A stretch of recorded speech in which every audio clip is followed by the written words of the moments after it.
All right, welcome into Before Floor, an extension of 5 on the Floor here on the 5 Reasons YouTube channel. Thanks for watching. Make sure you like and subscribe. I never mentioned that quite enough. Also, thank to our sponsors, Biscayne Bay Brewing, the official beer of the 5 Reasons Sports Network, also of the Miami Marlins.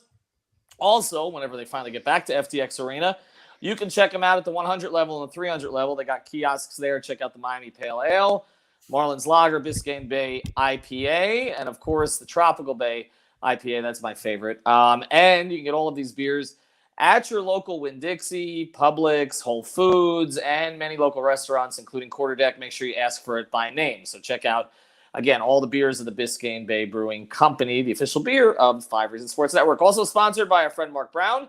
You can find him at markbrownpa.com. That's M-A-R-C, brownpa.com. This is if you need an estate plan. If you're young with a family, something you want to do now, okay? So reach out to Mark. He'll do a great job for you. He's also got a law firm and a title company right there in-house. If you got any real estate assets, you need to know what to do with them, he can certainly help you with that too, and he can help you with your closing. Mention 5 Reasons, 954-566-5678. All right, I'm Ethan Skolnick. You can follow me at Ethan J. Skolnick and at 5 Reasons Sports. Got a couple of regulars here tonight. You can follow Jonathan Ramlicon at 3-Piece Combo. You can also catch him on Post Up 5R. Of course, Greg Sylvander, you can catch with me. He is completely washed, but when he's not, you can catch him on 5 on the Floor here on not just the YouTube channel, but also the podcast networks. And he's got to do double duty tonight. He's got to cover for both Brady and Ricky, both of whom will be back with us shortly. Brady, feel better. Mateo Mayorga, you can find his work on the 5 Reasons Sports website. Also, he's on a bunch of the Zoom calls, and he's at Mateo Mayorga 23 on Twitter. All right, let's get to it. We do not have Brady tonight, so I will go to Greg on this. I hope you're prepared. Wow, you're putting a lot of trust in me. Well, I mean, I don't know. I mean, you know, he's 18. I mean, how much trust have I put in him? Go to it, Greg. Who's in? Who's out? So for the Heat, the latest is that Duncan Robinson, who was upgraded to questionable, will play. Spo mentioned that he may not get his normal minutes, so I don't know what the starting lineup will look like, but that's another guy back. So one of the safety protocol contract dudes will have to not be active, because the more guys you have regular roster players, the less of those active guys you're going to need from the 10-day hardship contract. So I don't know how all that's shaking out from who's active and who isn't. I haven't had the chance to look at that. For Portland, though, they're banged up. They they just came off a win against the Atlanta Hawks, where Anthony Simmons, who a lot of Miami Heat fans maybe haven't seen very much of, had 43 points, and they're in the midst of a 5-game homestand. So it'll be interesting to see how Miami approaches this game. Getting another guy back. They got Max back. Now they're getting Duncan back. Obviously, no Jimmy, no Bam. And we'll see what the starting lineup is. And I did not do that as efficiently as Brady Hawk. No, nobody does. I mean, he's a master of his craft, well beyond his years. But that's good. You did a pretty good facsimile of it. We don't know who's starting yet. I don't know if Duncan's going to start or not, or I assume maybe you keep Herro in the starting lineup if Duncan's not going to play his normal minutes. We've had this discussion, Jonathan, about Herro better as a starter, better off the bench. I'm going to save the rest of the Portland questions for Mateo, because he just wrote a piece about the Blazers on the site. But how would you play this tonight? And I guess the assumption is that Duncan and Strus may have actually had COVID, right? If they're cutting their minutes back, right? Like, we didn't know if it was being close to someone or actually testing positive and being symptomatic. But if they did, it's good to see that they're feeling somewhat better so they can play. But Jonathan, what would you do with the various pieces tonight for the Heat? I think you go back to what you did before, which is bringing Herro off the bench, which kind of has shown to do a little bit better statistically, right? He does a little bit better coming off the bench. I think Duncan Robinson coming in off of protocols, or like you said, if he actually had COVID, you want to make him comfortable. If you have him coming off the bench in kind of a new role, he's not going to be as comfortable than if he were to start. So I think you start Duncan with Kyle in the backcourt, and you bring Herro and you bring Max off the bench. You can even start Max at the 3 if you really want to. Maybe run PJ and Yurt as that front court, maybe spread it out a little bit more. So there's a couple of moving parts. You have Caleb Martin. That's also a good viable option as well. But I think for the majority of it, you start with Duncan, you bring Herro and Max off the bench. Well, won't Caleb start anyway, I would think, right? Caleb's in the Jimmy role tonight, right? Yeah. So probably Yurt, PJ gets back in the starting lineup maybe, and you play him with Caleb, and then I guess it becomes Duncan or Herro at the 2, right? And then Strus comes off the bench. Like that would, again, Lowry starting. I bet Duncan gets the start, but maybe not the minutes. That's my guess.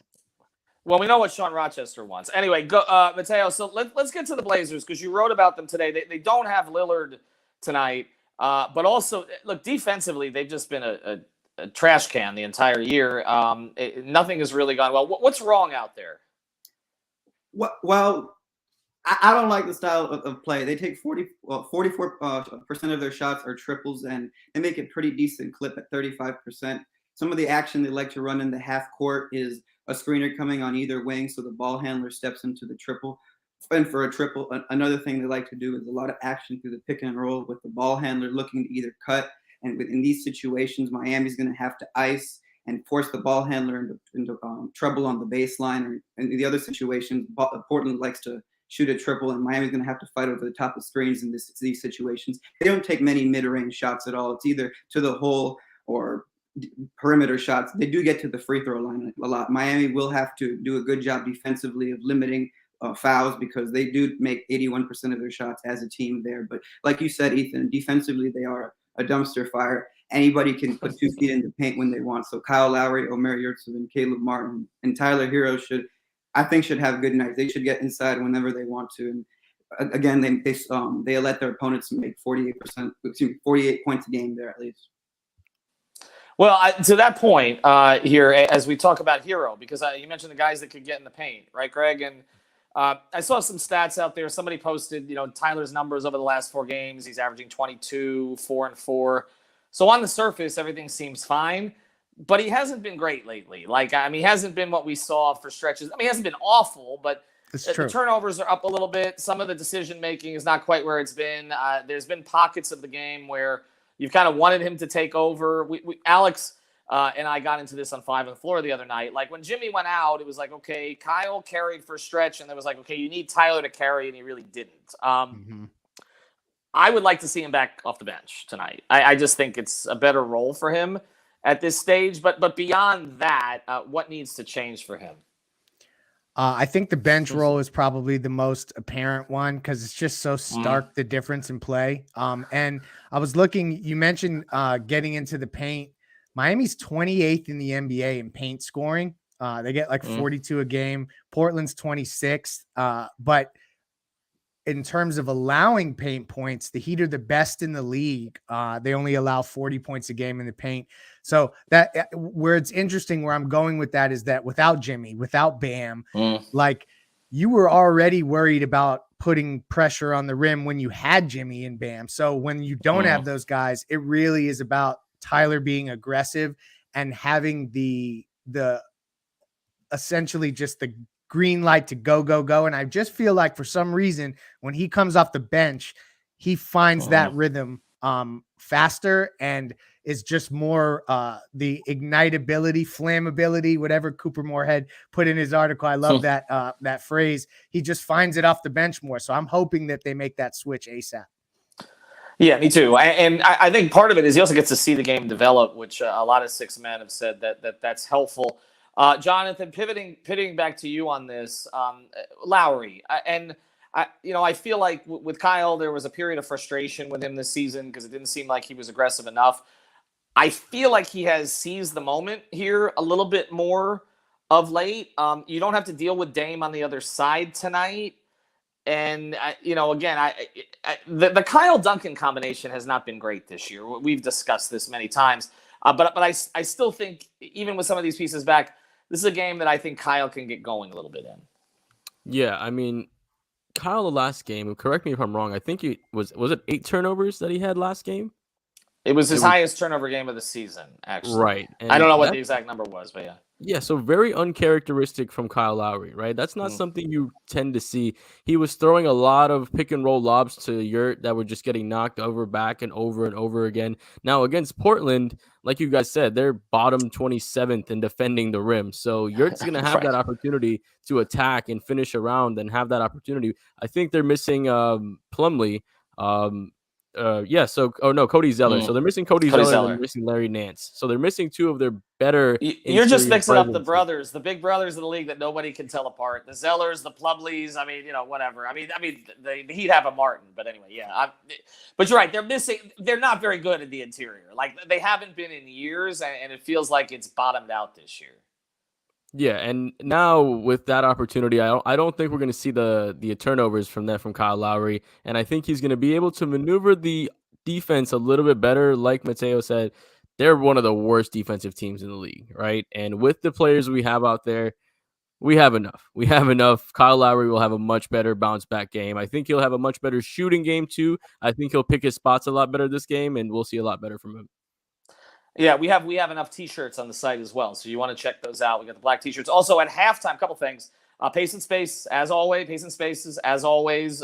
If you go to Twitter Spaces, I don't know who was originating tonight, but I think Sean and Tony are involved with that. But also, we're giving away a T-shirt as we did the other night, which is going to be basically that we're going to give away a shirt for a follower. We did it for Water Cleanup Florida the other night. Tonight we're doing for Intense Nutrition. So look up Intense Nutrition on Twitter. Off the top of my head, it's IN_nutritionFL.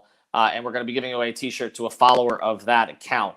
Mateo, let's look at the road trip in totality here. You wrote about the Heat. People should check that out on the site, kind of what they've accomplished this winter in light of everything that's going on. I feel like this is the defining game of the road trip. Like, they have to get this one because, I mean, they've got Phoenix next, and then they do get a couple days off before Atlanta, so you may get some other bodies back. Maybe Dedmon. I don't know what the hell's going on with Markieff Morris. He did the googly eyes today again. He hasn't come at me again yet. We'll see. I'm sort of baiting him to get him to do it. But we don't know when he's going to be back. But it looks like you might get Dedmon back. You might get Vincent back. So you're starting to get some more bodies. But they're probably going to lose in Phoenix, right? So it seems to me like this is as much must win as you could get at this stage. Certainly, and right now they're all, we have to. Again, they're without their starting backcourt. They're not as injured as Miami, but they don't have defensive pieces. One thing they like to do is they stick to man-to-man defense. So if you can alert Nurkic outside of the paint, it's going to be open. And the moments he sits there, very small. As far as going to Phoenix, that's probably going to be a game the Heat lose. They got more active bodies. But as far as tonight, this is one that it would say a lot about the Heat in a negative way if they drop it, because Portland's underachieved the whole season. And as far as at least four times this year, opponents have scored 120 points, at least in their building. So Miami can do that. Lesser caliber opponents in the Miami Heat have done that. So this should be just a trip to the office for the club tonight. And I think 109 is the over-under for the Heat tonight. And I would play that at BetUS using our code 5. Is there anything that jumps out to you, Greg, about on Prize Picks tonight for the Heat? Have we got a chance to scan the board? I can quickly do that. Something I wanted to call out in terms of what I'm watching tonight, because, with this weird cast of characters and you don't know who's in and out, the Heat have given up 115 points 2 games in a row. That's the first time that's happened. 115 or more 2 games in a row. I am looking for the defense to bounce back. Like, that is just absurd. They have Tyler Herro at 23.5. That is an aggressive total. He's averaging 18 in his last 5. So I wouldn't play it. I don't know that I would go under. over there, but I will say that 17.5 for Kyle Lowry. I may take the over on that one tonight. I would look at that. I don't know if Caleb's on the board, but I would look at him too. I feel like there's an ascent there. I will say this from the defensive perspective before we get to everybody's picks. I don't know that the pieces they get back tonight necessarily help that. You're getting Robinson and Strus back, right? Like, you're not adding Vincent Butler and Dedmon back. So you're adding more guys who are not pluses necessarily on the defensive end. Jonathan, go to you on this again. If you want to play Prize Picks, use the code 5 FIVE. They will match your initial deposit. Throw down $100. You don't have to bet $100 every time. You can bet $10. You bet 20, and you can play sort of the flex play if you just want to kind of dip a toe into it. But go to PrizePicks.com. Use the code 5. Jonathan, let's go to it. Have you scanned for an RSHK tonight? Is there a random scrub Heat killer that the guys on the post? By the way, Adam Barai apparently is appearing on the Post Up show tonight. I thought that was a ghost. I don't know if it's not Adam or Adam, but perhaps the entire Heat team will get traded at about 10:45 tonight or 12:45 tonight Eastern. Jonathan, what do you got? Is there a random scrub Heat killer, somebody that we should worry about? Yes, the Adam Barai, not Adam. Go ahead. Yeah, so 2 players I'm looking at specifically, and one of them not really is a scrub, but the other one kind of is a little bit more. Norman Powell, averaging 20 over the last 4 games. Sorry, Jonathan, I got to cut you off. This comment came in. I just got to address it. I'm going right back to you. The question is whether Greg stays away. Greg will be asleep by halfway through the third quarter. Continue, Jonathan. Go. Yeah, so Norman Powell averaging over 20 in the last 4 games.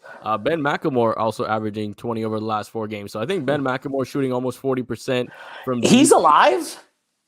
Over the last couple of games, he is. Over the last couple of games. Wow. So I think he's probably that guy that's going to be like, not that Jordan Poole is a bad player, but he'll be the Jordan Poole of this game. Wow. Ben McLemore. LeBron wanted to play with Ben McLemore in the worst way. I never really That's understood weird. that. Yeah, it is. Well, this is a night that Lance Stevenson scored 20 points in his first 8 minutes back in the NBA. So pretty much this could happen with anybody. I've got a more important question for you, Greg, coming up. But first, Mateo, do they win tonight? And if they don't, who's the guy who does it to them? They're going to win tonight. But Jonathan made a great point with Ben McLemore. The Portland Trailblazers generate 17 catch-and-shoot threes, and he could go off tonight. He could be that random scrub heat killer, or it could be Dennis Smith Jr. That's who I would say. Dennis Smith Jr. also, here. See, this is the analysis Mateo's bringing to the program. I'm just asking if guys are alive, and he's telling you their catch and shoot percentages and how many of those shots they. I don't know. You're bringing the show to too high. His piece on the site is really, really good about Portland. It's very good. People check that out. All right, Greg. 2 questions for you. A, do they win? I know your answer on that, so forget it. Does Rio play tonight? No, because his ass is inactive, so he's not playing. He's inactive. Wow. Yeah, late breaking, I guess, as Duncan's been inserted back. They had to remove a hardship. There it is. Look at that. He's inactive tonight. So the answer to that question is we're never going to see Rio.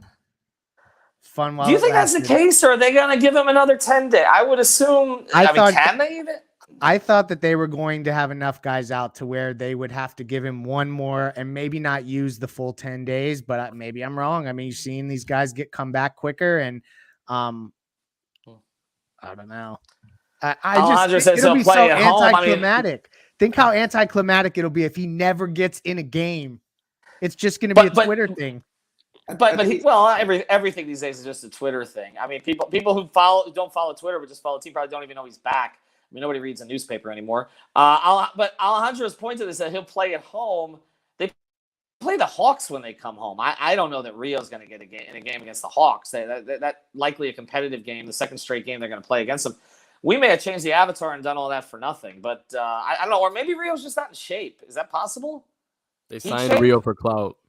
With all these COVID outbreaks, if he could come back eventually, but there's no guarantee everybody's going to stay healthy or stay. That's true. That's true. I mean, we have it going through the 5 Reasons Sports Network right now too, so we don't even see each other. It just goes through the streams. Go ahead. Real quick, Nick Stauskas and Eric Holman are both inactive as well, so no Stauskas. We've seen him a little bit during the stretch. So those are the other 10-day hardship guys you're not going to see. We think Holman we're not going to see at all, right? Correct. He's totally out of the picture completely. But Nick Stauskas, I think, is somebody Heat fans were keeping their eye on. He's not in the picture. Kyle Guy is still. Okay. Yeah. Before we close, we'll do this. And thanks again to our sponsors, Biscayne Bay Brewing, Mark Brown PA.com, and also Prize Picks. Use the code 5 when you're playing there. Kyle Guy, is he a keeper? Do we think so? I mean, we got a thumbs up, thumbs down on it. I mean, I think he's getting the other 2-way. Or however they get it, they can get creative, but I think he's going to get signed for the remainder of the season. That's my prediction. Would you keep him instead of Marcus Garrett if it comes down to that? No, I don't think so. What about you, Mateo? Would you keep him over Marcus Garrett if that's the move that? I mean, there is another way to do this, as Greg says, but if they had to do that, I got to see more. We've only seen him for what, three games. Well, yeah. Marcus Garrett hasn't played much either, but. If Kyle Guy is in the rotation tonight, he will probably have a good night because the Portland Trailblazers are not very good. So I might lean with Greg on this. That's true. I might lean with Greg. That's true. I will say this: they brought back guys who could take Guy's role, so to speak. Like Strus would seem to step into Kyle Guy's role. Jonathan, and I'll let this be the final one here. Omer, we talked about the defense over the past couple games. I feel like some of that's on him a little bit. I mean, have you? Let me pose this question to you because this was out there on Twitter today, and I couldn't really believe that this was a thing. Is there any chance in your mind that Omer takes some of Dedmon's minutes when both are healthy at this point? I just can't see that when it comes to like legitimate playoff minutes, right? Dedmon is just too experienced in those times. He has a really, grittiness to him, a toughness to him, and he does it on both ends of the ball. He's a really good finisher around the rim. He knows how to roll. Of course, there's some times where he'll set some illegal screens. He'll get some defensive threes, some offensive threes. We know that we're going to get from Dedmon, but he doesn't have those little lapses that Yurt has. I think he's a lot more reliable. And I think when come time for playoff, you can't play a guy as raw as Yurt. I think you have to stick with Dedmon, move later in the season. And, of course, we got to wait on Morris. I'm going to try to call him out again today to see if he'll give me an update on Twitter because he's mad at me. Thanks to Mateo. We appreciate you joining and pitching in. You'll be back, I'm sure, over the course of the season. Jonathan, of course, you catch him on Post Up 5R as well in our MMA coverage. And, Greg, you'll catch him sleeping in about an hour and 11 minutes. So when you hear snoring from one of the Carolinas, you know who had the schmutz and not the guts. Have a good night, everybody.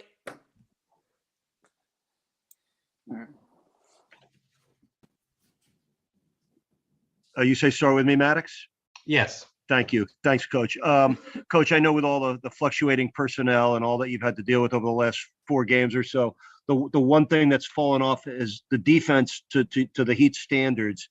I'm just wondering what you've seen over the last, let's say, 4 games or so of what's been happening with the team defensively. Yeah, this is something that we're trying to maximize any time that we have together, whether it's film session, meeting, or, I thought this morning shoot around was really important just to continue to get on the same page about our identity. What are we trying to get accomplished there? Everybody's aware, that we have not been defending as effectively or as consistently as we were before all this, and we're not making excuses about it. We just want to do better with it, and particularly when you're on the road, to give yourself the best chance to win, you have to be able to defend. All right, up next we have Ira Winderman. Go ahead. Eric, where do we stand with Duncan Robinson? What was his day like? What's his status at the moment, please? Well, his day was a lot of travel. I think it started at 5 a.m., but he got in at lunchtime. So he beat PJ by 5 hours before arriving into the same city. He is going to play tonight. And I won't play him his normal minutes.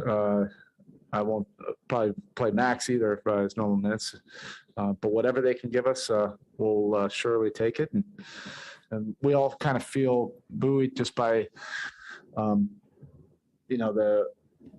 that guys will be coming back, whether it's on this road trip or not. You just feel a sense that guys are getting healthier and that it's just right around the corner. I mean, to that end, this almost sounds weird, but how good does it feel to only have 3 players left in protocols?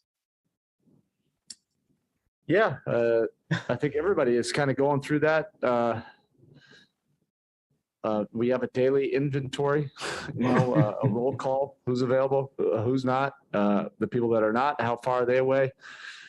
And then that's it. Then that's behind us, and it's just the guys that are available. What do we need to do to give ourselves the best chance to win tonight? And then the tough part of it, of course, is telling some of these 10-day guys who've been so eager and so helpful that because of rules, they have to be inactive. What's that like when you get to Aaron? You have a wide range of emotions. One, you're giving them an opportunity that they wouldn't have had before. And these guys have, made the most of the minutes, when they've gotten their opportunity. And then the flip side of it, is that it's a daily occurrence of moving parts. And so things change fast. They're aware of it. We try to over communicate it as much as possible, but there are human emotions to it, and I get it if they would be disappointed if they're not active. Thanks, Eric. Right, up next, Cooper Moorhead, Heat.com. Go ahead.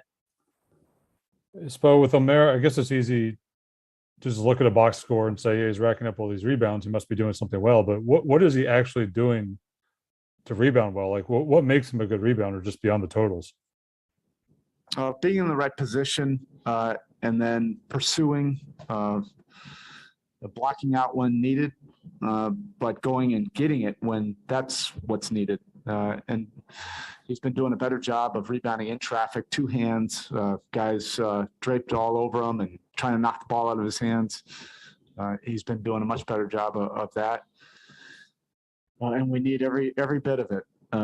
He's still developing and learning our defensive system and learning how he can really impact, for us and protect the rim and the paint. And I really commend him for the commitment, to work at it every single day, and you see the improvement. Thank you. Right up next, we have Wes Goldberg. Go ahead. Hey, Eric. I guess I'm just curious from a coaching perspective, when you have all these 10-day guys, you were talking about, keeping it simple, whatever it was 5 or 6 days ago, but given how temporary the nature of these contracts are, do you try to dole out more and more to these guys as far as your playbook and what it is that you guys like to do? And if so, how do you kind of go about that? A little bit. We had a pretty good session last night, with those guys, and they were able to get more comfortable, with the main things, offensively and defensively. But again, things are moving quickly, so we don't want to overburden them to the point where they're overthinking, and they do get really important minutes in one of these games.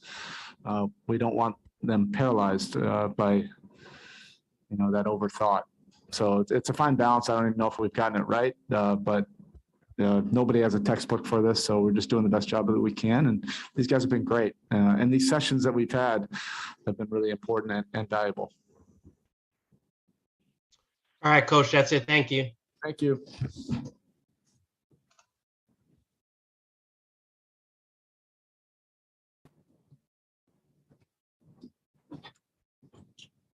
What's up, y'all?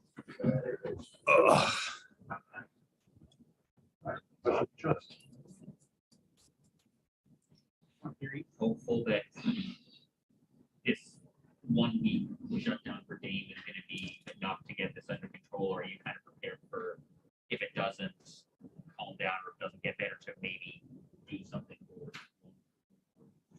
Yeah, I'm definitely hopeful. I'm definitely hopeful. I mean, who wouldn't be, in my position? But I'm also, we just gotta, let the chips kind of fall where they may in the situation, and let them take the time to see where it's at, and where it's not at, and we'll find out more when he finds out more.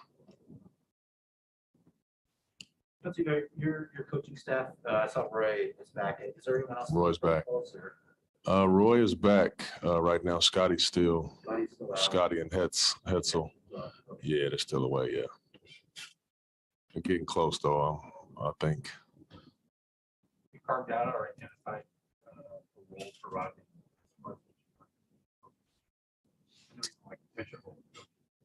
Yeah. He's kind of a jack of all trades, to be honest with you. He's going to do some. He's going to help with a lot of skill development, but he's going to do a lot of help with Roy and Hetz on the defensive side of the ball. He's, the good thing about him is he's been a coach for so long that these things are really easy for him. It's an easy transition for him.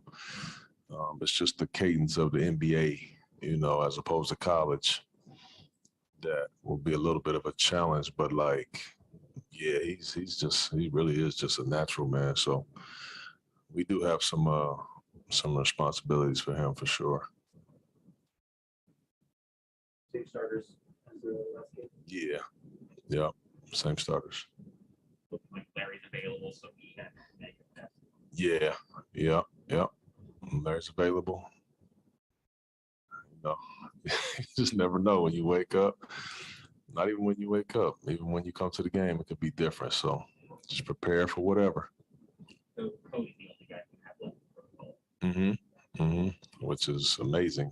I think we're much better off than maybe 80% of the league in terms of that. You guys have already had a bunch of guys happen. So now Yeah. If Cody clears protocol, is he good from his third injury or is he still out? He's still been doing some rehab and stuff with that, but he's been on the court quite a bit, doing conditioning and stuff like that. So I think if he clears, he'd be close. I'm not sure if he'd be back yet, but he'd be close. It could go either way. We're taking on from the Zoom. Go ahead, James Hill. Hey, Coach Billups, is James Hill. Can you talk about Rocco, Robert Covington, as he continues to grind it out, if you will, and represent HBCU basketball in the NBA and Tennessee State University? Yeah, Rocco's been, he's already, and he has a long career left, but Rocco's he's had a great career, man, coming and representing HBCU. I think everybody kind of loves that. And he's the way that he plays every single night. He plays, with a chip on his shoulder. He enjoys playing defense. He loves that side of the basketball. He knocks down big shots when he gets opportunities. He's just persevered, through the league, and he's really kind of still in his prime. He's still got a long ways to go. So much to be proud of if you're Tennessee State and HBCUs when you watch Rocco. Questions? Go for it. So, Nassir shot the ball really well at last outing against Atlanta. I was just wondering, do you have a general rule of thumb for him on when, where, what situations to shoot the three? Do you have a green light? What instructions do you give him? Yeah, Nas is he's teaching them now what a good shot is and what's a tough shot, And to me, and he knows this, anytime, his feet are set and he gets the ball swung to him and he has space and a guy is not really close enough to actually contest it and possibly block it, that's a great shot for Nas. I want him to really kind of read and gauge more when it's time to catch and go, because his speed and his ability at the rim and in the paint is the best that we have. So I don't want him to settle for those 3-point shots either. I want him to learn and read the defense and know the personnel of who's guarding you. Is this a guy I should go and catch on? Should I catch and go? Does he close out slow? Can I get my shot off? There's a lot of reads to make, and these have to happen in really short order, as we know. And sometimes he does a really good job of reading the plays, and sometimes he struggles a little bit. I might be on him sometimes saying, "Nah, you got to be ready. You got to be ready," because he missed an opportunity, where he could have had a shot. And he's such a good shooter, so we need that from him. But I hope that answers your question. But yeah, he's doing the game is kind of slowing down for him a little bit. He's getting better at making those reads. All right, guys.